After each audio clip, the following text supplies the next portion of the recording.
Hi everyone, my name is Josue and I'm going to share a little bit about my story of how Christ basically ushered me into participating into His kingdom, or in His kingdom.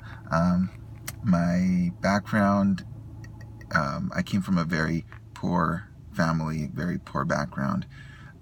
I wrote a lot about this in the previous assignments, and it almost feels like I'm revisiting what I already said. But yeah, my family was very poor. I came from an immigrant family from Mexico, and there were times when we didn't have much to eat.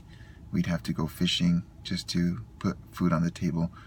And I grew up in a church in East LA, Boyle Heights area, called Roca de Salvacion. And growing up was not easy. It was hard. I had to work at an early age. From when I was 7 years old, I would help my family, and free child labor, right? But it was hard, and I remember being very aware of my poverty, being very aware of how different I was from other kids around me.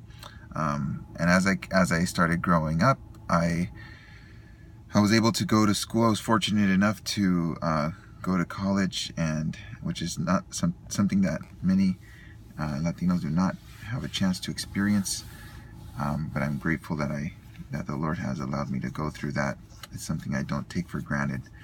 And I was at a point where I was about to graduate from college, and my Sunday school director pulled me aside, and he told me that I was going to teach one of the Sunday school classes. It wasn't an option. It was kind of an order, and I'm glad I stepped up to the plate. I was nervous, and I didn't know what I was doing.